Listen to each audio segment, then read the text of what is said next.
It is 1666, and England is in crisis. The dreaded plague is spreading north from London. The universities close, and both students and teachers head home to safety, and one such student heads north to his family's estate in Lincolnshire. One afternoon, while sitting drinking tea, he observes an apple fall to the ground and begins to speculate about why all objects are drawn to the Earth's center.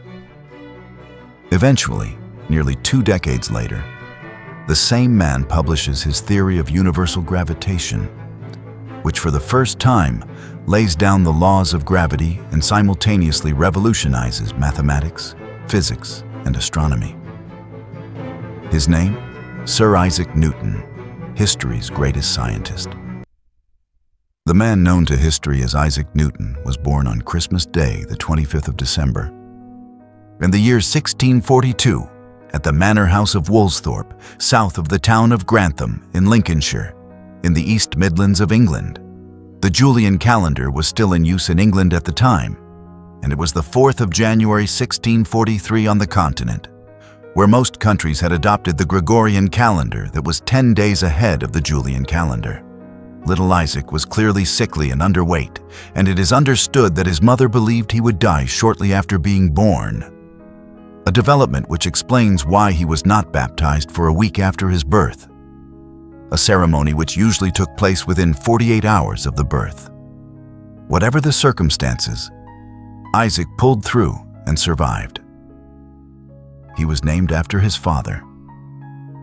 Isaac Newton Center was a landholder and an important farmer in rural Lincolnshire. The family's wealth was indicated by the fact that they lived at Woolsthorpe, a substantial enough manor house. The Newton family had built on generational upward social mobility here from the early 16th century onwards, and had become prominent members of the yeomanry by the middle of the 17th century, the equivalent of being middle-class farmers. Isaac Snur was uneducated and illiterate, a not uncommon state of affairs for middle-class yeomen in the 17th century. Isaac would never know him. His father died in early October 1642 at 36 years of age, 2.5 months before his one and only son was born. He left behind a sizable enough estate and a range of livestock that included 4 dozen cattle and 235 sheep. This wealth would have a bearing on Isaac's life and allowed him to pursue a life of scholarship in later years. Isaac's mother was Hannah Newton, the daughter of James A. Scow, a member of the gentry from the town of Market Overton in Rutlandshire. It is a sign of Isaac Newton Senar's upwardly mobile nature and economic success that he had married Hannah, whose father was of a higher social status than the Newtons. She eventually remarried after her first husband's death.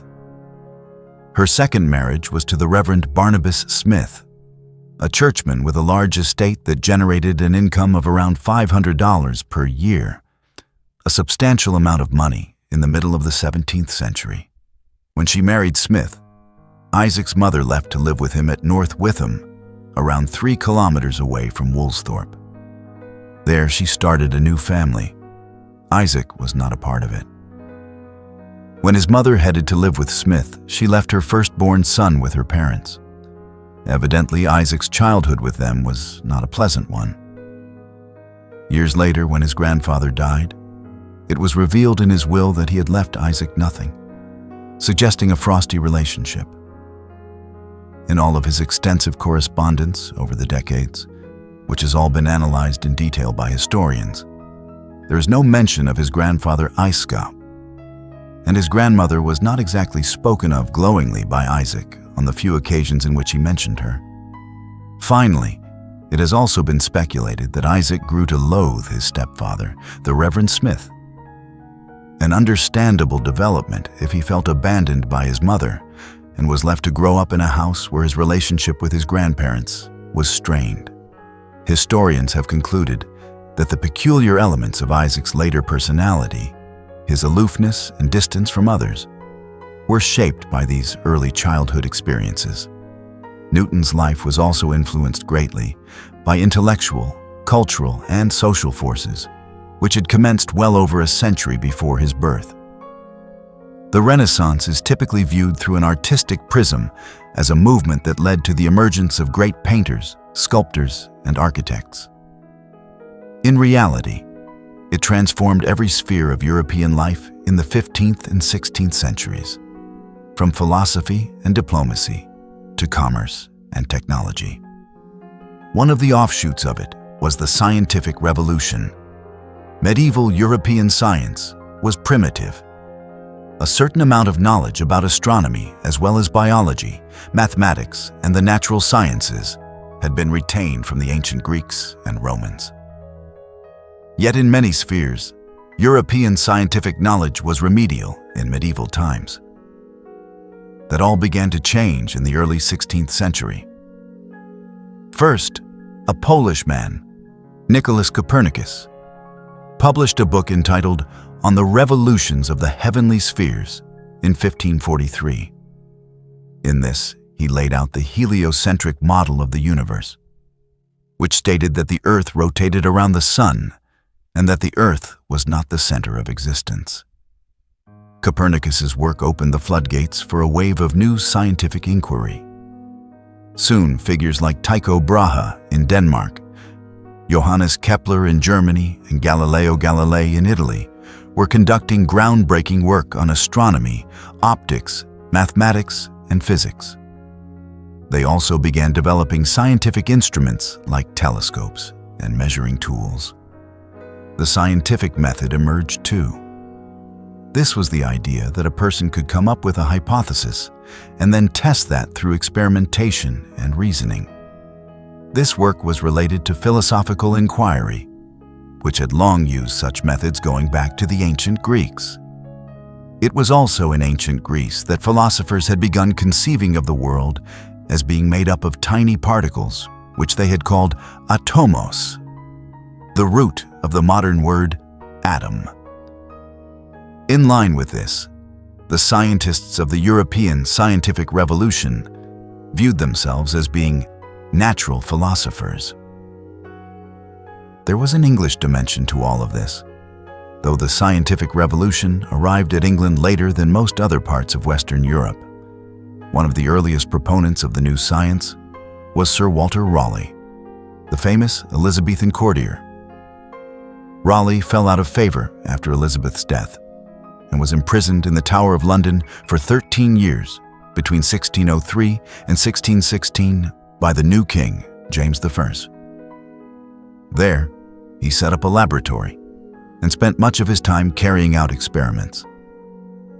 Elsewhere, the drive to discover the northeast and northwest passages to Asia by sailing north of Europe or America had led English navigators to develop scientific instruments and accomplished cartographic or map-making skills in the 16th century.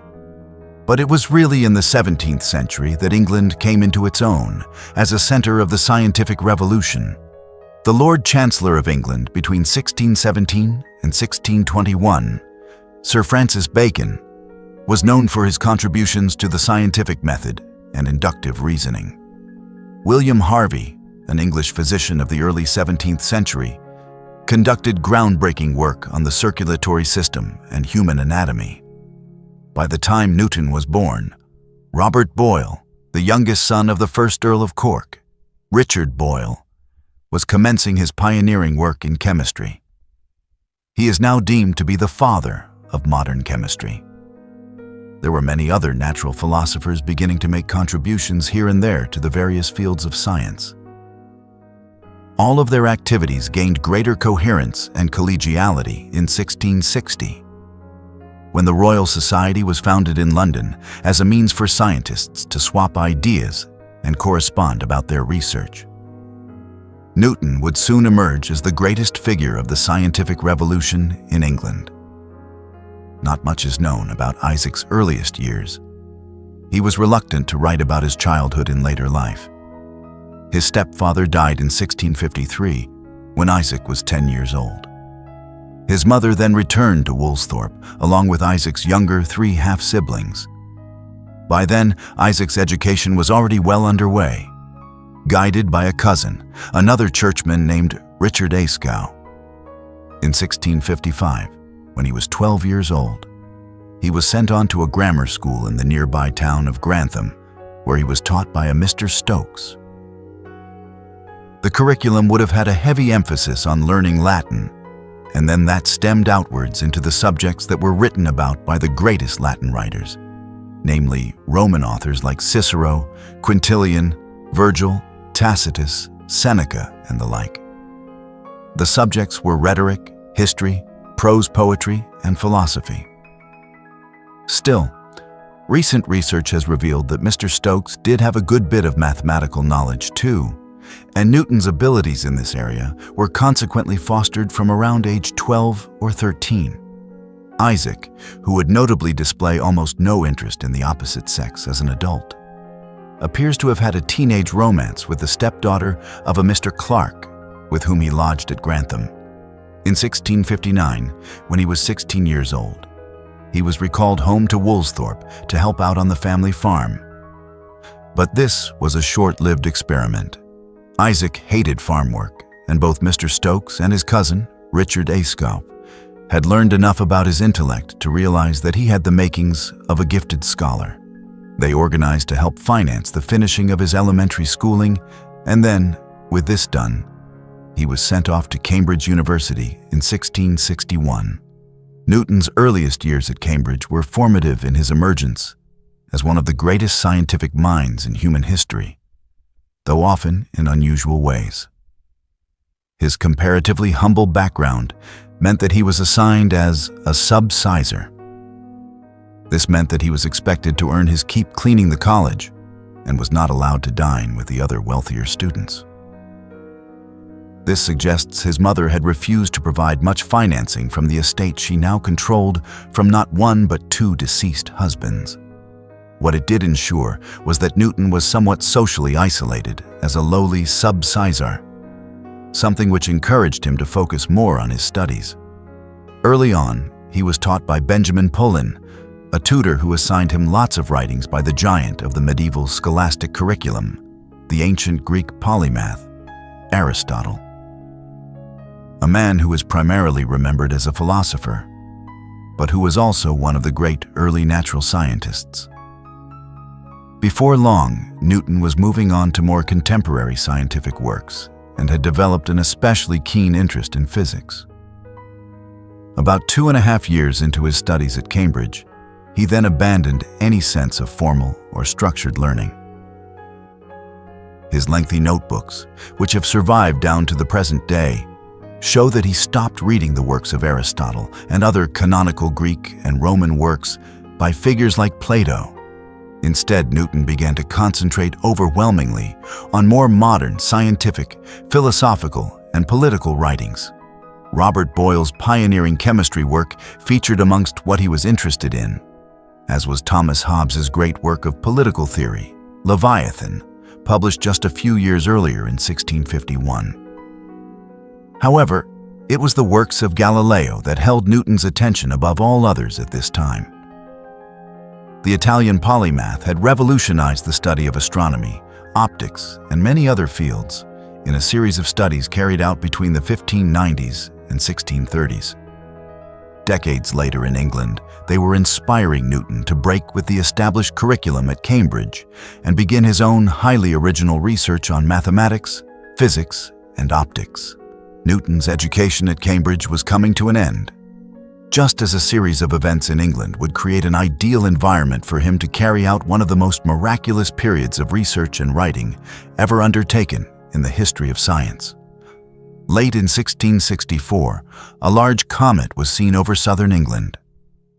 In the minds of early modern English people, this was a celestial portent of bad times ahead. Early in 1665, their worst fears were confirmed when a virulent wave of the bubonic plague struck England. While the plague's most terrible moment had come in the late 1340s and early 1350s, when it killed upwards of 1 out of every 3 Europeans, smaller waves of the disease struck the continent periodically for centuries to come. Crowded, dirty cities were particularly susceptible to plague pandemics, and these outbreaks even reached the streets of relatively small university towns like Cambridge. For instance, An outbreak of the disease in 1603 had killed an estimated 25,000 to 30,000 people in London, over 10% of the whole at that time. There was no cure or no effective way of fighting it other than to flee from urban areas and avoid contact with others who carried the disease.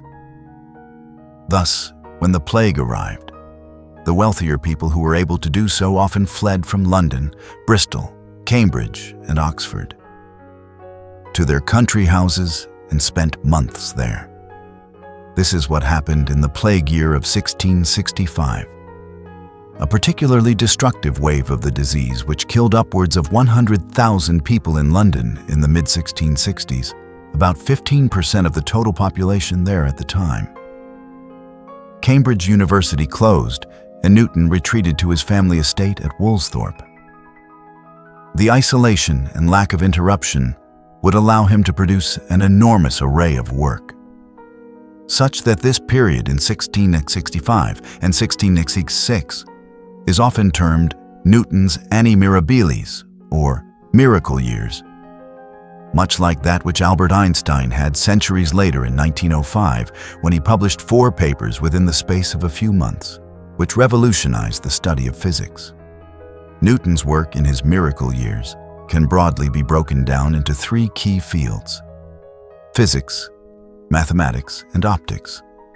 Despite the tendency to view this as a period of miraculous discovery, Newton was building on work he had been carrying out during his years at Cambridge, and which he had kept extensive notes of in a book which he inscribed with the title Questiones Quadam Philosophicae, meaning certain philosophical questions, though the topics covered were concerned with the hard sciences. His first major discoveries were mathematical. They resulted in the development of the binomial theorem in 1665, a mathematical concept which allows for expansion of much more basic theorems like x plus y. This was the foundation for further work, which involved measuring large objects and their movement, as well as algorithms for tracing curves, tangents, and the like. No other mathematician in Europe had ever arrived at findings that were this complex before. They laid a lot of the basis for the development of modern calculus. Newton's response to making these discoveries was to record them in a paper which he entitled, "To Resolve Problems by Motion." These following propositions are sufficient. He then placed the paper in a drawer and forgot about mathematics for at least 6 months. He would not make any effort to publish or disseminate that work at the time. With this done, and still mired in his continuing self-imposed exile from the plague, Newton moved on to studying mechanics. His mathematical inquiries were related to this, as basic study of weights, measures, and mechanics requires use of mathematical equations. Newton wanted to build on the work of Galileo and René Descartes in this area, the latter a philosopher who 30 years earlier had come up with the famous phrase cogito ergo sum, I think, therefore I am, as a basis for an objective, unquestionable truth that could form the foundation of a philosophical system. Building on their work and using his own complex mathematical abilities, Newton now began to work out a new theory of how gravity functions. By studying how objects collided, he worked out that objects of any kind exert force over one another when they clash or meet. This sends them in different directions, but there is evidence of a center of gravity along a straight line. Experimenting further, he came to the conclusion that particles or atoms attract one another, and that the force involved in this gravitational pull correlates with the mass of the objects in question and the distance between them. It is a complex concept and was tied into several other conclusions he reached in his notebooks in 1665 and 1666 about how force, gravity, and mechanics operated. The simplest of these laws of physics, which he devised at the time, is the third law he wrote about. This states simply that every action has an equal and opposite reaction. When you jump into the air, This action is immediately followed by gravity pulling you back downwards to the ground by the same distance. While some of the laws concerning mathematics and gravity which he devised at this time were consequently more complex than others, what they amounted to in their entirety was a fundamental expansion on human understanding of how gravity and motion work. A fanciful story later developed that Newton had reached his conclusions about gravity after seeing an apple fall from a tree at Woolsthorpe.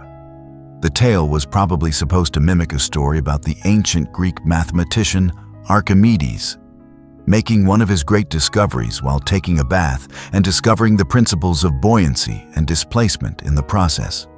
In the long run, Newton's discoveries around gravity, weights, and mechanics in the mid-1660s were the most important. There was a third field, though, beyond mathematics and hard physics. Newton also made some important discoveries in the field of optics at this time, the study of light, colors, and the visual world. From this, we can get a sense of how Newton carried out his research and experiments. He wanted to see if the rays emitted by different colors could be perceived in different ways. To achieve this, he first painted one end of a piece of thread red and the other blue, and then observed them through a prism. They looked disjoined, as he had expected, demonstrating what's known as the heterogeneity of light, the fact that light can appear more intense and available, depending on different sets of circumstances. He then expanded the research by setting up a dark room, through which he only allowed in a narrow beam of light. Then he placed a prism in front of the beam and refracted that onto a wall that was over 20 feet away. The resulting color spectrum was 5 times longer than it was wide. What Newton consequently realized was that light was not homogeneous, but heterogeneous. It is not made up of one single thing, but is instead comprised of different parts, which can be seen in terms of the different colors in a light prism. This is the corpuscular theory of light, as Newton would describe these parts which make up light as corpuscles. This research would become the foundational basis for Albert Einstein's subsequent discovery of photons nearly 2.5 centuries later. By the time 1666 came to an end, Newton had made a series of breakthroughs in the fields of mathematics, physics, and optics. Nobody as yet, though, knew what he had accomplished. His remarkable findings were carefully recorded in his notebooks at Woolsthorpe, but he had not yet shared them with the world. It was the spring of 1667 before it was considered safe to return to Cambridge, as life in southern England was so disturbed by the final stages of the plague year and the Great Fire of London that had destroyed the capital in September 1666, leaving around 100,000 homeless, people who either encamped outside the ruins of the city or dispersed to other towns and villages around the country. In this atmosphere of disordered life, Newton arrived back at Cambridge and managed to gain election as a fellow, a post that provided him with a modest salary. He began teaching, tutoring, and continuing his research back at Cambridge. He also started to disseminate some of his findings in a limited way. For instance, he distilled some of his mathematical work into a tract entitled On Analysis by Infinite Series, which he then gave copies of to a number of colleagues. This was hardly the greatest example of academic self-promotion ever attempted, and it's debatable whether people he gave his findings to would have been able to follow the equations he laid out in all instances. It was nevertheless enough for it to be made clear to people at the university that Newton was a mathematician of unusual skill, and that he had made breakthroughs during the plague year. He was therefore made the Lucasian Professor of Mathematics in 1669, a chair which had only been founded in 1663 through a bequest made by Henry Lucas shortly before his death. Lucas was a parliamentarian who had represented Cambridge during the English Civil Wars of the 1640s. Newton would hold the Lucasian professorship for 33 years, though his final years were absentee as he moved to London in the mid-1690s. The position was hardly onerous. Newton was expected to deliver one lecture every week during one term of the year. For this, he was paid an income of $100 per year. Moreover, the lectures barely had any audience. Such was the lack of interest in mathematics and physics at Cambridge in the late 17th century. Even this light load was dispensed with by 1687, after which time Newton had no teaching responsibilities. What these lectures did do was allow Newton space to refine his findings from the mid-1660s and make them more accessible to an audience. To demonstrate his findings to the few students who attended his lectures, he began developing instruments to showcase his findings, notably a telescope and prism rings that showed his theories on optics. Very slowly, his findings began to reach a wider audience. By 1671, the Royal Society in London had heard about his discoveries and invited Newton to send them information about his work. He was duly elected as a Fellow of the Society in January 1672. In the years that followed, his entry into the Royal Society would mean that his research findings began to spread beyond Cambridge, to the wider academic community in England, and then to the continent, as many members of the Royal Society corresponded extensively with natural philosophers and scholars on the continent. In an age before academic peer-review journals, this was how new research was disseminated. As this happened, Newton refrained from publishing much of his work. His paper on Analysis by Infinite Series was distributed and was eventually published in print in 1711, while another couple of works appeared as well. But Newton would ultimately wait over 20 years between when he made his breakthroughs at Woolsthorpe and when he published them in complete form. As Newton emerged in the 1660s and 1670s as one of the leading scholars of his day, he seemed to have no concurrent interest in starting a family or marrying. It was taken for granted in the 17th century that a man of his social status would marry, have children, and try to move up the social ladder. He would never do this, and does not appear to have ever contemplated doing so. In fact, he seemed to have no interest in the opposite sex. This has understandably led to people questioning his sexuality. There is no evidence to suggest that Newton was gay. Instead, he just appears to have been largely asexual, with no interest of any kind in a sexual relationship. Historians were surprised to learn years ago about his possible fling as a teenager with the stepdaughter of Mr. Clark, with whom he lodged at Grantham when attending the grammar school there in the mid-1650s, simply because it was so unusual. The conclusion we can draw from this is that he was heterosexual, but with very little interest in women. Over time, he abandoned any thoughts of marriage and a family, if he ever gave it much consideration at all. Instead, he committed himself fully to his research and writing. This included friendships. Newton was a reclusive individual who didn't socialize much at Cambridge. When he visited London in August 1674, he made no effort to meet any of the people at the Royal Society he had been in contact with for several years by then. Instead, he went back to Cambridge a week later and continued writing to them about his work.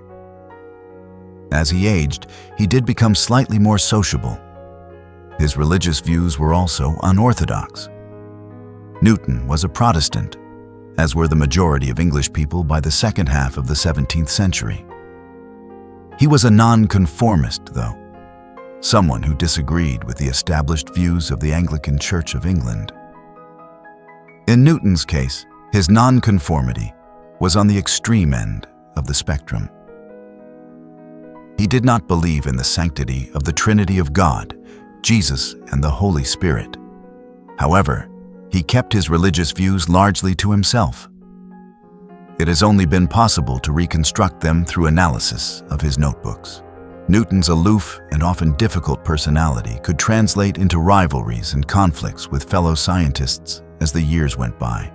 There were occasions in which this was the simple over and back between scholars with competing theories. This was the case with Newton and Christian Huygens. Huygens was a leading Dutch mathematician, natural philosopher, and astronomer, whose work also focused on optics. For instance, while Newton was still a child, Huygens had discovered Titan, the largest of Saturn's moons, in 1655. He was a scholar of considerable renown around Europe when Newton was unheard of. Both men developed competing theories about the nature of light. Huygens disagreed with Newton's corpuscular theory of light and instead proposed that light traveled as waves that then produced secondary waves, or wavelets. A considerable academic debate played out between Newton and Huygens over many years about this. More toxic was the rivalry that developed between Newton and Robert Hooke. Hooke was 7 years older and was also a natural philosopher, mathematician, and astronomer. He dabbled in surveying and engineering too, and had overseen a lot of the work which went into rebuilding London after the Great Fire of 1666. Hooke was working on telescopes, optics, and gravity in the 1660s and 1670s, and viewed Newton's emergence as a threat to his eminence within England's scholarly community. An unpleasant rivalry developed, one which lasted decades, and which famously is believed to have ended with Newton having all portraits of Hooke held by the Royal Society destroyed after his rival's death in 1703. Rivalries aside, Newton had something in common with many of these other English natural philosophers. They were all generally interested in alchemy, esoteric thought, and what was known in early modern Europe as Hermeticism. Newton's interest in these pursuits was lifelong. Alchemy is a field in which individuals sought to discover the fabled philosopher's stone, a legendary substance which alchemists believed could turn anything into gold. It was closely allied to a belief in magic and elements of esoteric or hidden history and arcane knowledge. Hermeticism was a branch of alchemical studies. The word comes from a set of teachings which were believed to have been written by a mysterious figure from late antiquity, known as Hermes Trismegistus. He was understood to have been a philosopher and a proto-scientist who dabbled in alchemy. In reality, the works which early modern Europeans ascribed to him were largely derived from a mix of Neoplatonic philosophy by 3rd century AD writers like Plotinus and science, as it had been carried out in the Roman Empire in the 3rd and 4th centuries AD. While elements of ancient Egyptian lore and other writings were also incorporated into Hermetic and alchemical thought in early modern Europe. As such, Hermeticism was a kind of pseudo-religion and experimentation with arcane knowledge. It was very closely connected to the scientific revolution, and Newton and Leibniz were far from the only major scientists of the era who dabbled in alchemy and Hermeticism. So too did figures like Nicholas Copernicus, Tycho Brahe, Johannes Kepler, Galileo, Walter Raleigh, Francis Bacon, Robert Boyle, and many others. The scientific revolution was deeply connected to the quest for the philosopher's stone, alchemical studies more broadly, and Hermetic thought. Chemistry, in particular, emerged as a discipline directly from alchemical studies. Thus, a visitor to Newton's study over many years would have seen scientific instruments that were designed to test the suitability of substances as the philosopher's stone, while his papers are peppered with manuscripts about alchemy and Hermeticism. As early as the 1660s, Newton's interest in the burgeoning field of chemistry was leading to him conducting research in the field of alchemy as well. He had obtained a 6-volume work entitled Theatrum Chemicum, which was published back in 1602 and which contained extensive treatises on how to carry out alchemical experiments. Newton closely read this and other works on the subject, even as he was carrying out his groundbreaking work on physics and mathematics. By 1670, his alchemical studies were advanced enough that he composed a treatise of his own entitled The Vegetation of Metals. Vegetation meaning transformation, in this case. By that time, he was considering moving away entirely from natural philosophy or physics to focus on alchemy. He entered into correspondence with the leading chemist of the age, Robert Boyle, and continued to develop his laboratory at Cambridge, carrying out new experiments and acquiring all sorts of substances and equipment with which to study them. This led to the creation of an index chemicus, or chemical index, in which he noted his experiments with hundreds of different substances to find the philosopher's stone. Newton would eventually develop files over thousands of pages of notes as part of his studies in alchemy. Unfortunately, much of this was in the form of symbols which he clearly was able to understand himself, yet which are now impenetrable to the modern reader. It does add to the sense that he was engaged in arcane research, though. In fact, he probably gave over more of his time to this than the study of physics. This interest of Newton's in alchemy and Hermeticism extended into what we would call esoteric history and thought today. Esoteric means mysterious or hidden. An example of Newton's interests in this area was the myth of Atlantis that had been described at length by Plato in two of his dialogues, the Timaeus and the Critias. Newton incorporated discussion of the fabled utopia into a long book which he wrote entitled The Chronology of Ancient Kingdoms Amended. This explored the chronology of ancient societies like those of ancient Egypt and Greece, the Babylonians, the Assyrians, and the Persians, and so forth, from antiquity. It must be remembered that when Newton was writing about these, the modern disciplines of Egyptology, Orientalism, and archaeology had yet to emerge, and the history of ancient Egypt and Mesopotamia was still shrouded in mystery. Some of his work was historically based. Other parts of it involved an eclectic blend of history and myth. It fed into his interest as well in the Old Testament and more obscure elements of Christian theology. For instance, Newton was fascinated by the Book of Daniel, an apocalyptic text of the Old Testament in which the end of days was discussed. Worryingly, this research into apocalyptic texts would eventually lead Newton to calculate that the world could end in either 2034 or 2060. We might not have long left. This interest in the more obscure historicity of the Old Testament saw Newton also writing in his extensive notes about the Temple of Solomon, the first temple of Jerusalem in the Holy City, and whether it had in fact been built by King Solomon. Newton concluded that these ancient buildings and the religions around them were evidence of long-lost knowledge systems of the ancients, which alchemical studies formed just one prong of efforts to recover. In the end, Newton did not decide to abandon his work as a natural philosopher to become an alchemist, a transition which, to put it in modern terms, would have seen him switching from studying physics to chemistry.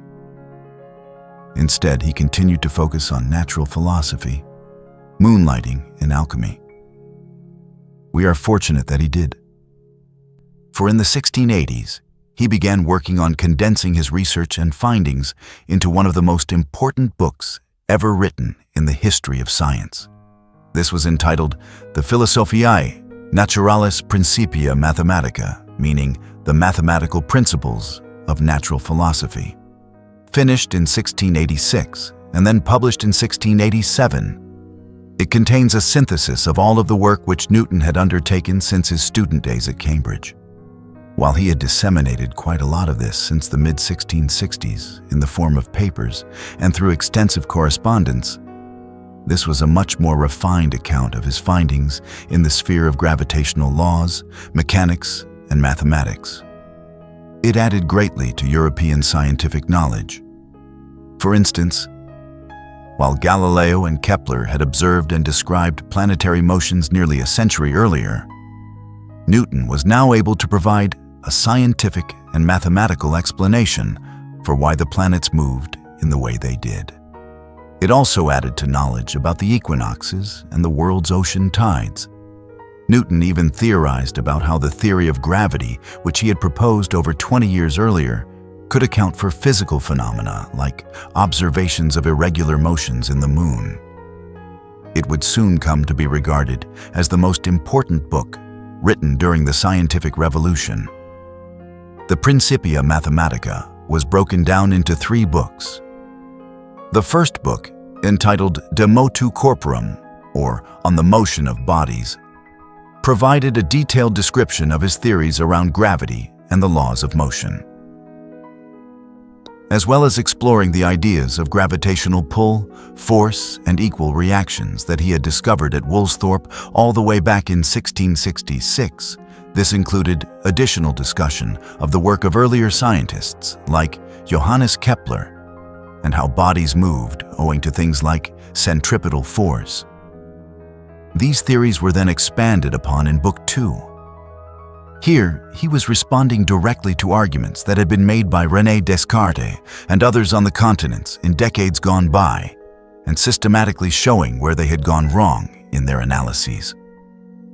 Finally, in Book 3, subtitled as De Mundi Systemate, or On the System of the World, Newton attempted to demonstrate what the real-world implications of the theories he had described in the first 2 books were.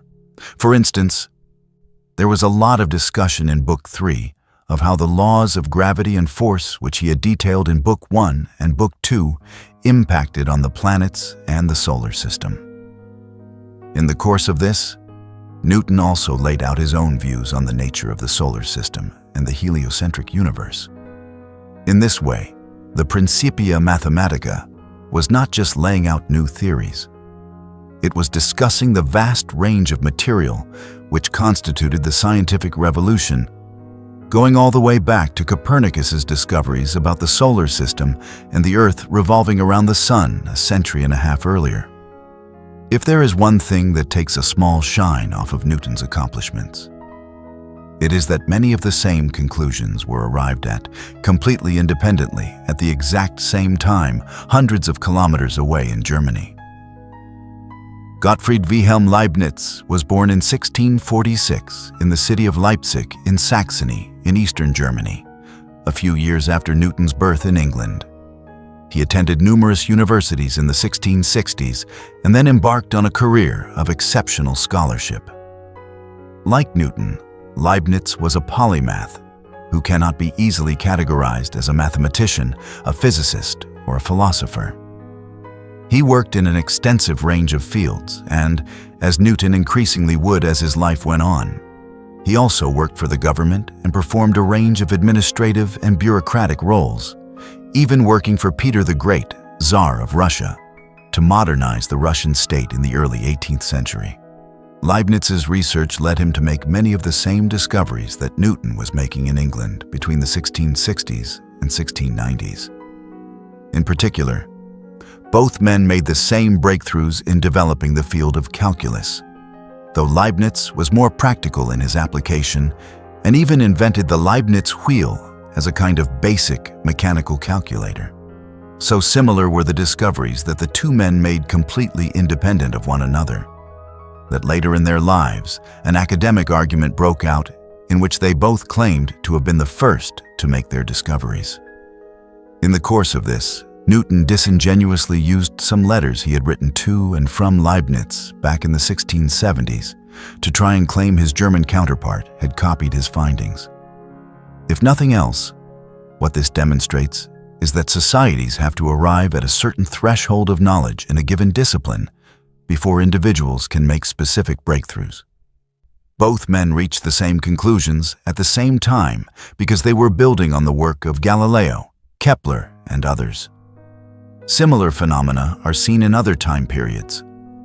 Over a century and a half later, both Charles Darwin and Alfred Russel Wallace would arrive at almost identical ideas about evolution and the survival of species independent of one another, yet at the same time.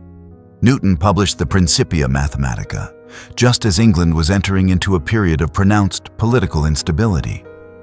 2 years earlier, in 1685, King Charles II had died.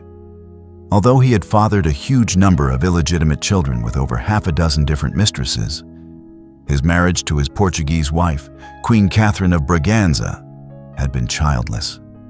Without a direct, legitimate heir, the throne passed to his brother, James, Duke of York.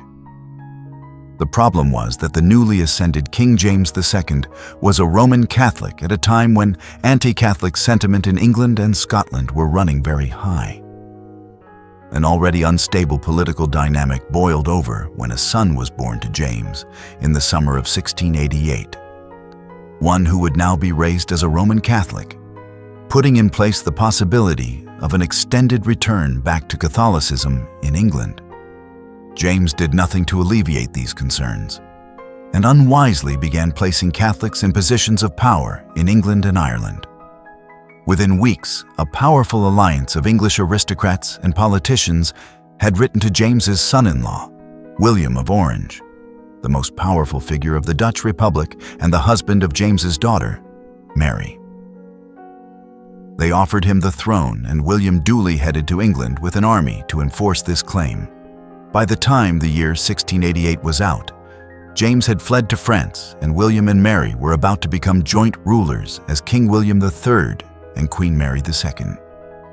The Glorious Revolution was a period of instability, and it continued into the 1690s as war followed between England and the Dutch Republic against the French, who were backing James's claim to be restored to his throne. These events had a bearing on Newton's career. His aloof character meant that he had always avoided becoming involved in Cambridge's politics. However, early in 1687, while he was still king, James II had attempted to take over the university politically by installing Roman Catholics like the Benedictine monk, Alban Francis, as members of the Senate that ran the institution. This annoyed Newton, a religious nonconformist who viewed even Protestant Anglicans poorly, and who perceived Catholics as adherents of a branch of Christianity which had little or no basis in Scripture. He therefore became involved in the internal wrangling at Cambridge to try to maintain the political and religious independence of the university. In 1688, this led to Isaac and 7 others being ordered to come to London to answer for their efforts to resist James's attempts to enforce control over Cambridge. This brief foray into political activity was enough that when the Glorious Revolution had occurred and a new convention parliament was being assembled early in 1689 to ratify the political changes, Newton stood for election at Cambridge. He won a seat and headed for Westminster. His contributions were limited. Newton backed the constitutional changes which saw William and Mary become king and queen on the basis of Parliament's power relative to the monarchy was vastly increased in England. But he never spoke before the Parliament. A legend has it that the only vocal contribution he made to the Convention Parliament was to ask an usher to close a window that was creating a draft. Despite this, he was elected again as a member of Cambridge University in 1701, though a third election attempt in 1705 was unsuccessful. More broadly, Newton's brief forays into politics were important in that he spent more time in London, and his social circle expanded slightly. In particular, he developed a friendship with the noted philosopher, John Locke, whose areas of focus were optics and epistemology, the theory or study of knowledge. Life in London saw him become a government employee. In 1695, he was one of 8 individuals that the government contacted about the issue of the English coinage being clipped. By the late 17th century, money was still circulating exclusively as coins made out of metals like silver and copper. Notes were starting to appear as instruments of exchange within the business community. But it was a long time before they would become part of day-to-day economic life. The issue with the coinage in the 1690s was that the stresses of war with France following the Glorious Revolution had led to people clipping the nation's coins. This is where a small sliver of silver was clipped or cut off of the edges of coins. If this was done with a large amount of coins, a person could get themselves a nice haul of silver. Clipping was reaching epidemic proportions by the mid-1690s, and Newton was one of the individuals contacted about coming up with a solution. This first engagement with the government led to him being offered the post of Master of the Mint a year later, in 1696. Over the next 2.5 years, he oversaw complete recoinage. This was where an early modern government called in all of the old coins, melted them down, and minted new ones that were reissued. The new coins were issued with features which made it obvious if they had been clipped. Nearly £7 million worth of coins were minted and issued between the spring of 1696, when he became Master of the Mint, and the end of 1698. Roughly the same amount as was usually issued over 30 years. The accomplishment points towards Newton's considerable abilities as an administrator. Though his coins were undervalued by comparison with European silver, and England's new silver coins soon started vanishing to France, where people could exchange them for higher amounts of money. Despite his position as the leading natural philosopher of his age in England, Newton had only played a limited role in the activities of the Royal Society for much of his life.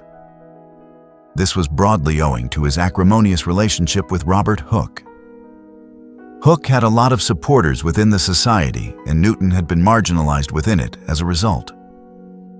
However, Hooke died on the 3rd of March 1703, paving the way for Newton's rapid ascent. Many members of the organization felt it was in need of a more scientific-minded leader after years in which two nobles, Charles Montague, 1st Earl of Halifax, and John Somers, 1st Baron Somers, had held the position of president. In this vein, at a meeting of the Society's members in November 1703, Newton was elected as the new president. He would hold the position down to his death, becoming the second longest-serving president ever, eclipsed only by Sir Joseph Banks, who held the office for a huge period of over 41 years between 1778 and 1820. 2 years after he became president of the Royal Society, Newton was also knighted, becoming the first scientist or natural philosopher ever to be awarded such a title in Europe. As president of the Royal Society, one of Newton's foremost achievements was balancing the Society's books. It was badly in debt in 1703.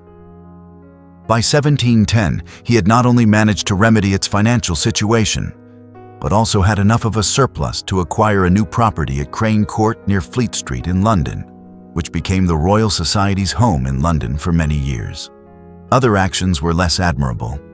He developed a rivalry with John Flamsteed, the head of the Royal Greenwich Observatory, resulting in Newton trying to suppress Flamsteed's work and steal his research. The whole episode highlights the more unsavory elements of Newton's personality. While Newton's dual roles as Master of the Mint and President of the Royal Society kept him busy with government duties of one kind or another from the mid-1690s onwards, he did find time to continue his scholarly research and publishing. In 1704, he published Optics, or a treatise of the reflections, refractions, inflections, and colors of light. In this, he expanded on his earlier work on the nature of light, and how humans observed light refraction through glass and other substances. This was a synthesis of things Newton had written and lectured about since the 1660s. For instance, it contained one of the first detailed discussions of how light, when filtered through a glass prism, separates into different colors, the same thing which is witnessed in rainbows. This involved a fundamental revision of Western ideas about the nature of light. Going all the way back to studies conducted by Aristotle in ancient Greece, it had been assumed that light was one single color. Newton made it clear that this was not the case. The book also expanded on the idea of historical method and research. His decision to publish the first edition of the book in English rather than in Latin was also important, signaling a shift away from the medieval and Renaissance notion that Latin was the unquestioned language of scholarship. Newton also spent a lot of time working on an expanded and revised second edition of the Principia Mathematica, published in 1713. As his efforts to suppress John Flamsteed's work and plagiarize his research indicates, Newton was also quite interested in astronomy and study of the stars in his later years. In this, he collaborated with Edmund Halley, the English astronomer who Halley's comet is named after. Halley used Newton's gravitational laws to calculate how often the comet would be visible from Earth, coming to the conclusion that it would be seen approximately every 75 years. Newton turned 70 years old at the very end of 1712. This was quite old by the standards of the 18th century, and his thoughts were now turning to his legacy rather than any sort of groundbreaking new work. Over the next decade and more, he published several new editions of his works, notably a French edition of Optics, which made his research and findings more widely available on the continent. He entered into numerous arguments with other scholars on the continent about who had developed particular theories first. Newton was also employed by the government on a number of different scientific projects. One involved efforts to find a way of measuring longitude while at sea. The British Royal Navy had emerged as the finest navy in the world, and as Britain's colonial and imperial expansion accelerated, the government wanted to find better and better ways to explore the uncharted parts of the world. Newton spent time in his later years reading papers that discussed various theoretical ways of measuring longitude. But a fully functioning marine chronometer would not be successfully developed by John Harrison until 1761. Beyond this, Newton spent a lot of his later life returning to the study of esoteric subjects and theology, which had held his interest throughout his life. His research on prophecies and apocalyptic religious thought were eventually published after his death as observations upon the prophecies of Daniel in 1733. In this, he had pondered the possible end of the world as his own life was also winding down. His health deteriorated from 1722 as he entered his 80s, though he continued to work. On the 2nd of March, 1727, at 84 years of age, he chaired a meeting of the Royal Society. Afterwards, he became ill, and his health deteriorated quickly. Newton died on the 20th of March, 1727, the 31st of March on the continent. He was laid to rest in Westminster Abbey after a funeral attended by the leading figures of his age. Newton had been remarkably reticent about publishing his research during his lifetime. More than 20 years elapsed between his period of great discovery in 1665 and 1666, and when he finally published his work fully in the Principia Mathematica in 1687. This was mirrored in the amount of work which was left unpublished at the time of his death. Therefore, nearly more of his research was published posthumously than had been so during his lifetime.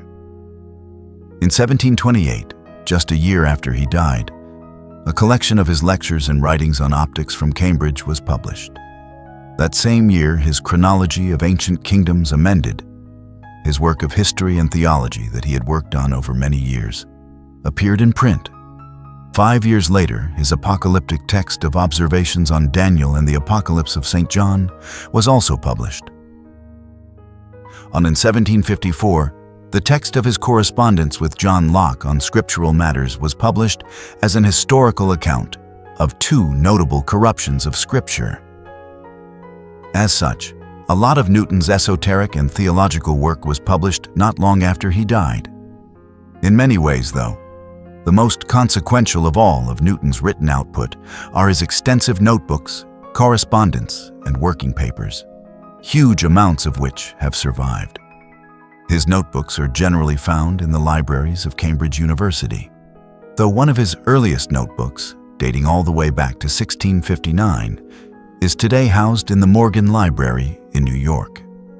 Extensive correspondence is extant by him, generally at Cambridge for the period of his life prior to moving to London in the mid-1690s. And then in the National Archives of the UK and London for the years after he moved to the capital. With extensive digitization and transcription, Newton's entire research career and virtually everything he wrote is available for the whole world to consult online today. Newton was already regarded as one of the geniuses of European scholarship and science in his own lifetime. His reputation in the 18th and 19th centuries was similar to that of Albert Einstein in the modern world. And yet, just like Einstein, Newton's work has been re-evaluated over time and revised. For instance, his work on gravity did not take account of how gravitational pull occurs beyond Earth itself and how it is impacted by things like black holes. There was simply no way for him to even begin measuring this in the 17th century. In this sense, it could be said that Newton's law of gravity was incorrect. But this misses the point. It was a stepping stone towards a more perfect understanding of how gravity functions. Science is a journey rather than a destination. The same thing has happened with Einstein's theory of general relativity. While it might have transformed the field of physics at the start of the 20th century, it is now appreciated that there are several theoretical shortcomings within it. But, like Newton before him, Einstein didn't have the benefit of the kind of technology available to modern physicists like quantum computing and the Large Hadron Collider at CERN in Switzerland. The re-evaluation of the transformative work of figures like Newton and Einstein is a normal process in the evolution of knowledge. Each generation builds on the last and eventually reaches a new threshold of knowledge based on earlier findings and new ones. There is no denying Newton's influence, though, on all those who came after him. The great theoretical physicist Stephen Hawking called the Principia Mathematica the most important book ever written on the hard sciences. Many would still agree 3 centuries after Newton's own time. Isaac Newton was undoubtedly one of the greatest figures of the scientific revolution. The peculiar thing about this is that his background would not have suggested his emergence as a great scientist or natural philosopher, as it was known in the parlance of the time. Newton hailed from rural England and came from a difficult family background, complicated by the death of his father before he was even born. There was no tradition of scholarship in his family. Indeed, his father and several other family members were illiterate. This being said, his family background possibly drove him to intellectual pursuits. Ensconced in a dynamic where he was marginalized by his mother's second marriage, he applied himself to his studies. A number of early influences, like his teacher at the grammar school in Grantham when he was young, Mr. Stokes, imparted the basics of mathematical inquiry to Newton. Then he went to Cambridge. He never applied himself in a dedicated manner to the standard curriculum. Instead, Newton began his own investigations into physics, mathematics, and optics, based on his reading of thinkers like Galileo and Kepler, whose works were still revolutionary in the 17th century.